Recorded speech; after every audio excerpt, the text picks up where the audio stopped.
I recommend to my clients to do background checks. Background checks. I That's do. good. That's good. You could be marrying an axe murderer, or someone who's been married 3 times Mhm. and just simply failed to tell you, or maybe they were a woman or a man Mhm. previously. You might want to know that. Mhm. And a lot of times, unfortunately, people don't come out and share with you um, who they actually are. They kind of hint around, Mhm. and maybe 5, 10 years in, you're learning that they have poor credit, they can't manage their money, Mhm. they've had 2 bankruptcies, and this is information that Mhm. had you known prior to the marriage, you might have made some different decisions. How about getting married to someone who doesn't want to share anything with you? Then that's not a marriage. That's right. No. That is not. I feel they should be very open in a relationship. Definitely. Yeah, because what's his is supposed to be yours, and what's yours is supposed to be his. Right. But not anymore. Not at all, which is Not why, now. originally that's why the prenups don't go over very well. Everyone wants to go into marriage with a happy, hopeful attitude, Mhm. which is fine. It's true. Um, and I think for the very wealthy, uh, it's something that is needed. But Mhm. like for me in my situation, my husband and I, we didn't have anything when we started out. Mhm. We've accumulated quite a bit since then. A lot of assets. Right. Mhm. But in situations like that, I think that my approach, when people come to me, there's a lot of bitterness, a lot of Yes. anger, and when there's children in particular, I think it's best to try and keep things as amicable as possible. Even if the person has wronged you, Mhm. at a certain point, you just have to say, "This is not the person for me." Mhm. We Even sti- after you're married to him. yeah. Mhm. And I know quite a few situations where there are children, and the person is a great person, and even a great dad, but they're like a very poor husband. Mhm. And so, in a situation like that, you have to say, the adult part of this relationship is not working out. Mhm. That's going to have to be terminated, but we can continue to co-parent together, Mhm. the kids. And How does that affect the children? if you do it right, I think that the children will come out okay. I think it's worse to set a poor example before the children. Mhm. Stay in a marriage, not sleep with your husband and or your wife, You're arguing and screaming back and forth with one another. exactly, or bringing in 2 and 3 other people in the process of the relationship. You're setting the most horrible example, Right. because the kids are great observers, poor interpreters, And they learn what they see. and they do what they And they see. do what they see. Yeah, Mhm. which is probably why so many marriages are where they are. That's very, very true. But how about the mixed up kids in these marriages? I work with children who have been incarcerated, who are incarceration out of Cheltenham, Okay. and I go over to Waxter's and Laurel with the I girls, work with Waxters too. and I go to the other facilities like Prince George's Jail up in Marlboro, Okay. Jessup, Okay. and I go to Baltimore, 4 or 5 others when I get the time, because I had a young son who was murdered. Okay. 2 people who had just gotten out of jail killed him. They took him out and stabbed him to death. So when I work with these children, they tell me, I say, give me a hug. They freeze. But after I take them through part of the program, when I leave, they're begging for a hug. So they tell me there's fighting all the time in the house. There's dishes thrown. There's food in those dishes. We don't have much food in the house. Dad's always beating up Mom. Children who see this, they're going to end up behind bars. A lot of them. Yes, a lot of them do. Even well, I know you've seen a lot on Entertainment Tonight. That's my favorite show on TV at night. Okay. But I'm just saying, how many the children are out there that are destroyed? They're doing the drugs. They're doing the alcohol. They've got everything in the whole world. So you don't need everything. No. I think the main thing you need is love and affection. As long as the kids have a healthy, Environment. happy environment, the God's best, I think, is 2 parents. But sometimes Oh yes, that is one the parent best. is just fine. Mm-hmm.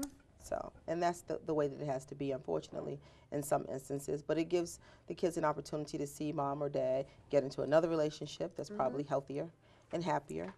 But if they go into another relationship, though, I know you know this, without healing from domestic abuse, they're going to be a codependent person. They're going to bring in the I same agree with economy. that. And I agree with that. Okay. And what I suggest to my clients is after, like, even during the divorce stage, I have a counselor that I send them to that works with them during the process. good. And then after the divorce is final, there's still healing and counseling that needs to be done so that you can be healthy for another relationship if you choose to go into one. Yeah. I do a program that begins with life. It's life choices, responsibility, anger, forgiveness, and letting go. It's a 6-part program. Okay. It deals with when you come into the world.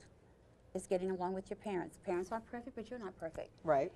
You didn't come here with a warranty. We can send you back after 30 days. So, Right. so then we go, when you make that choice to break the law, that's your choice. Not because mom drinks or dad goes to 7-Eleven and steals cigarettes.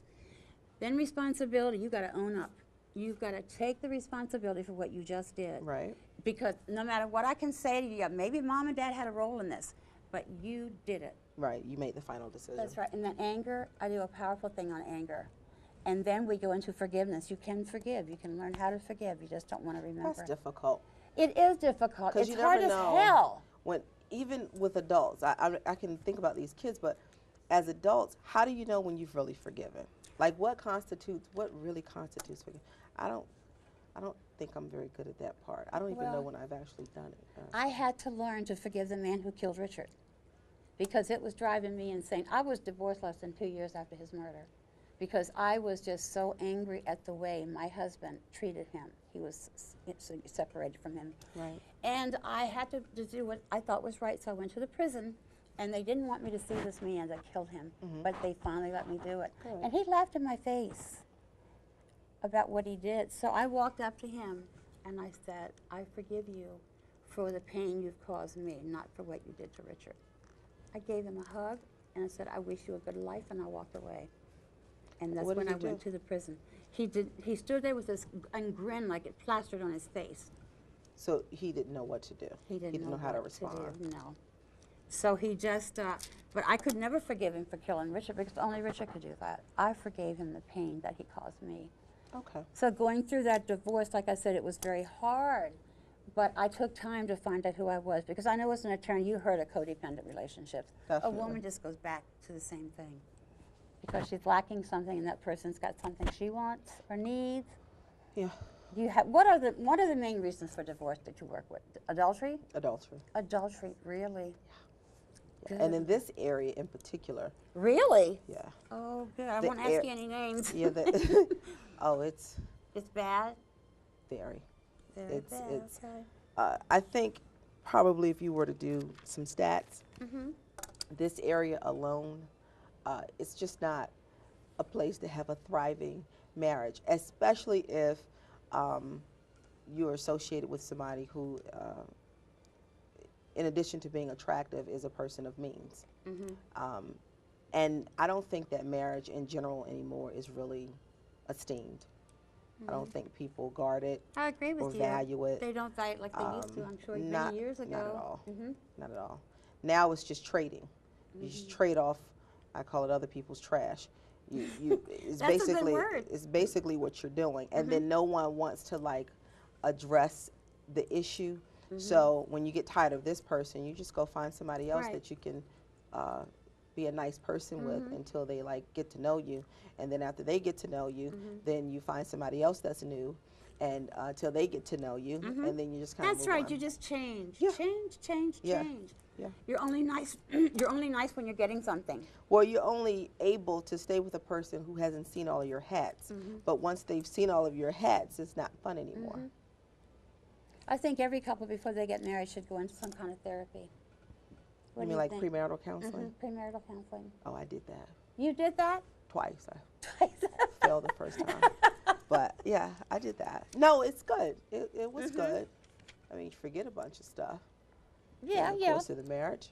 I You have don't do found, though, it. that if you do go into a relationship, a new one, after you've gotten out of a bad one, if you don't talk to somebody, you're going to start throwing your trash on this man who hasn't done any of these things that the other man has done to you. Very true. Very true. You Even got to clean out your closet. even in friendships. Yes. Even in friendships. Even in friendships. So, like, if you have trust issues from your marriage, Right. it permeates everything. It permeates your friendships. It permeates the way you see just regular people. You know, you're You can't always in a trust position. anybody. No, it permeates everything and it affects everything. So, definitely. If you don't address it, you're going to repeat it. Yeah, you're going to repeat it again. And that's the hardest thing, I think, for children having. This is my daddy.